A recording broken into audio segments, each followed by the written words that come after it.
Rencana kenaikan tarif pajak pertama nilai (PPN) dari 11% menjadi 12% yang akan diberlakukan mulai Januari 2025 menuai beragam respon. Kebijakan ini dikhawatirkan akan menambah beban hidup masyarakat serta semakin menekan daya beli masyarakat, terutama bagi kelompok menengah ke bawah.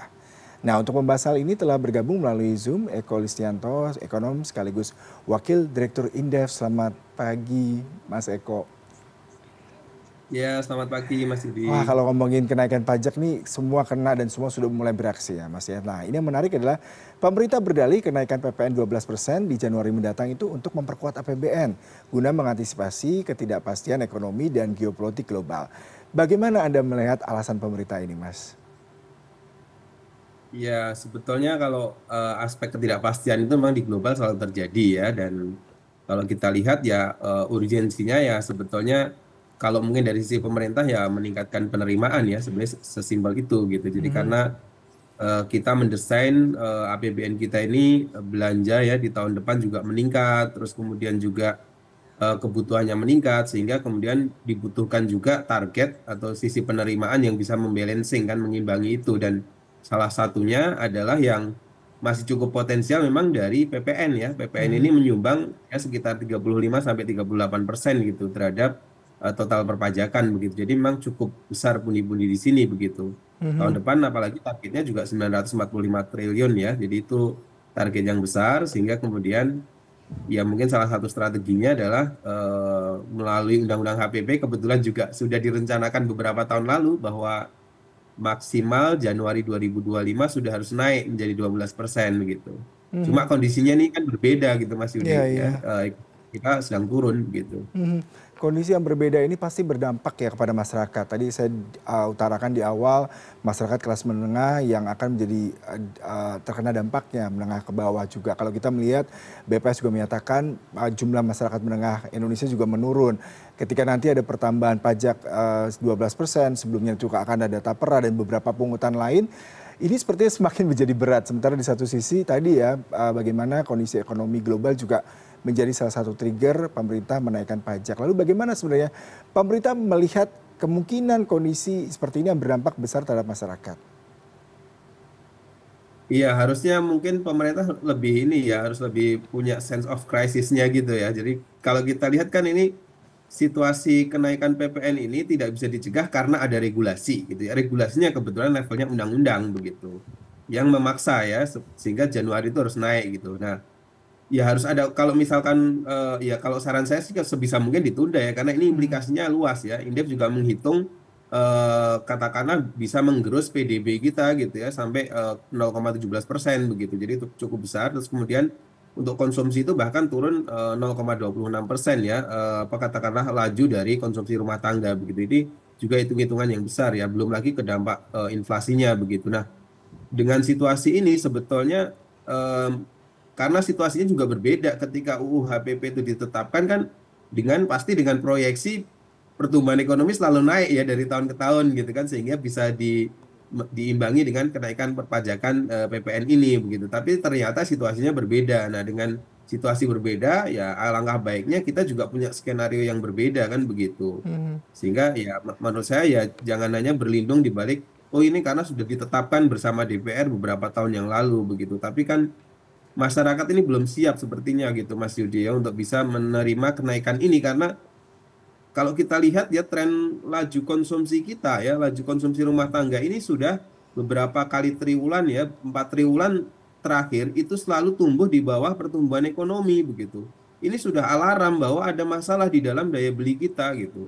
Sudah ada masalah ditambah dengan masalah baru gitu ya. Mhm. Yang masalah itu sebetulnya masih bisa diredam oleh pemerintah. Ini masalahnya kan begitu. Jadi ya kalau nekat mungkin ya berarti kita harus menerima konsekuensi untuk tidak tumbuh tinggi ya atau at least 5,2% pun akan menjadi sulit tercapai kalau PPN naik 12% begitu. Iya, Mas Eko kalau PPN naik ini dampak berantainya cukup besar. Tadi Anda katakan masalah konsumsi rumah tangga aja 0,26% terkontraksi. Kemudian selama 4 triwulan juga selalu tumbuh, pertumbuhannya di bawah daripada pertumbuhan ekonomi sendiri. Padahal kita tahu konsumsi rumah tangga merupakan salah satu yang mendrive perekonomian Indonesia. Nah, ketika harga pastinya juga ikut terkerek naik meskipun pemerintah mengatakan PPN tidak akan berlaku untuk kebutuhan dasar ya seperti itu. Tapi pastinya produksi juga akan meningkatkan biaya karena pasti terdampak terhadap sejumlah elemen lain. Nah tadi kalau Anda melihat pemerintah tidak mau nih sepertinya merevisi undang-undang. Lalu sebenarnya bisa nggak sih pemerintah mencari solusi lain dengan ekstremifikasi pajak, wajib pajak yang lain seperti cukai rokok gitu. Misalkan ada yang lain bisa dilakukan, sepertinya tidak dilakukan oleh pemerintah. Bagaimana Anda melihat ini? Iya, kalau saran saya sebenarnya langkah-langkah lain masih memungkinkan ya. Misalkan, oke lah kita kalau rokok itu ada punya implikasi kepada tenaga kerja yang kita butuhkan juga sebetulnya begitu ya. Tapi misalkan dari sisi pertambangan ya, Mhm. usaha-usaha ekstraktif ini ya, ini kan sebetulnya pajak ekspornya rendah gitu ya. Iya. Nah itu sebetulnya masih bisa batu bara katakanlah ya, Mhm. yang meningkatkan pajak ekspor pungutan di batu bara ya, itu juga kemudian akan lebih juga related dengan wacana pemerintah ke depan akan lebih go green kan kira-kira Mhm. gitu. Mhm. Jadi itu sebetulnya masih ada ruang-ruang seperti itu yang bisa dilakukan gitu ya. Eh, tapi kan ini tidak diambil ruang ini ya, lebih kepada yang bisa langsung cepat ya. Artinya kan kalau sudah naik ya langsung begitu Anda beli barang tadinya PPN 11% menjadi 12% gitu ya. Mhm. Langsung dapat penerimaan begitu dan itu kan istilahnya fresh money ya yang Mhm. memang secara hitung-hitungan itu lebih ini ya lebih meyakinkan lah mungkin bagi sisi penerimaan pemerintah. Tapi dari sisi daya beli ya ini juga pasti korbannya akan cukup signifikan begitu ya karena sebetulnya tidak hanya di daya beli ya kita juga menghitung bahwa dari sisi produksi pun ya utilisasi produksi juga akan menurun gitu. Kenapa? Ya karena si pengusaha akan melihat ya kenaikan harga itu berarti demand permintaan akan turun Mhm. ya mereka produksinya juga tidak akan sebesar ketika harga itu tidak naik gitu. Nah, itulah yang menjadi concern sekarang ini gitu. Kalau kemudian itu terjadi kan berarti pembukaan lapangan kerja menjadi lebih sulit lagi begitu. Alih-alih pembukaan mungkin juga bahkan menambah PHK gitu. Mhm. Nah, ini situasi yang rumitnya di sini karena kenaikan terjadi pada saat ekonomi dalam tren menurun. Nah, itu yang beratnya di situ gitu ya. Ya. Mas Eko kemudian kalau misalkan tetap dilaksanakan, sebenarnya kita warga yang terdampak ini masih bisa dapat benefit nggak sih dari pemerintah? Sepertinya pemerintah harus mengalihkan mungkin subsidi, kemudian ada beberapa kebijakan yang secara komprehensif bisa memberikan kelunakan dan keleluasan buat kita terkait dengan subsidi ataupun yang lain. Anda melihat nggak sih pemerintah punya niat seperti ini ke depannya? Ya mungkin oke kalau katakanlah tidak ada pilihan lain selain menaikkan gitu ya karena target PPN tahun depan itu 945 triliun ya besar sekali saya rasa cukup challenging juga begitu. Mungkin harus juga di apa istilahnya ya disampaikan begitu bentuk-bentuk insentif apa gitu ya untuk masyarakat begitu yang nanti bisa mengkompensasi ya mungkin tidak bisa katakanlah 100% ya menghilangkan efek negatif dari kenaikan PPN ini tapi setidaknya menjadi penghela lah gitu ya terutama untuk Mhm. masyarakat kelas menengah dan kelas bawah begitu dari kenaikan PPN ini gitu. Itu mungkin perlu disampaikan ya lebih khusus begitu. Apakah ada misalkan bantuan-bantuan tertentu atau katakanlah penurunan pada tarif-tarif layanan tertentu begitu ya. Itu mungkin harus disampaikan gitu. Sejauh ini sih belum ada ya disampaikan oleh Mhm. pemerintah ya. Jadi kalau itu ada mungkin bisa sedikit katakanlah mengoreksi atau mengurangi dampak dari kenaikan tadi yang sudah pasti akan berimplikasi kepada laju konsumsi masyarakat begitu. Mhm. Terakhir Mas, kalau memang tidak ada pilihan tapi tetap dijalankan, solusi apa tadi kalau kita udah membahas adanya akselerasi pajak, kemudian juga adanya suplemen ataupun insentif, lalu apakah mungkin nih pemerintah membatalkan dan apakah ada cara lain yang win-win solution sepertinya? Kalau dari sisi politik yang membatalkan masih bisa saja kan, masih ada katakanlah 1 2 bulan gitu ya.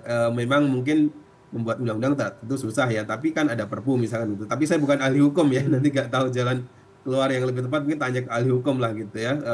Toh sebetulnya mungkin juga pernah terjadi ya undang-undang yang belum siap diberlakukan kemudian ditunda atau dibatalkan dulu begitu. Nah ini kan bisa saja Baik. dilakukan ya tergantung political will-nya begitu kalau menurut saya. Jadi Cuma kita dari sisi ekonomi itu sudah menyampaikan begitu bahwa ini nanti akan berimplikasi kepada pertumbuhan ekonomi yang akan tergerus ya, konsumsi yang lebih dalam lagi tergerusnya dan ya mungkin kita harus bersiap-siap untuk pertumbuhan di bawah 5% ya di tahun depan kalau kemudian memang ini nggak bisa ditahan gitu ya. Baik. Karena kan ini tergantung pemerintah mau menumbuhkan ekonomi dari belanja pemerintah atau sebetulnya mendorong sektor swasta untuk produktif kan kira-kira gitu. Ya, Mas Eko, perbincangannya sangat insightful sekali dan semoga pemerintah juga mendengar ya dengan perbincangan kali ini sehingga banyak pertimbangan-pertimbangan harus dikedepankan terkait tidak hanya sekedar menambah pendapatan dari pajak dengan target 945 triliun, tapi juga nasib kita semua nih yang terkait penambahan pajak 12% tahun depan. Terima kasih untuk perbincangannya pagi hari ini, Mas. Salam sehat selalu.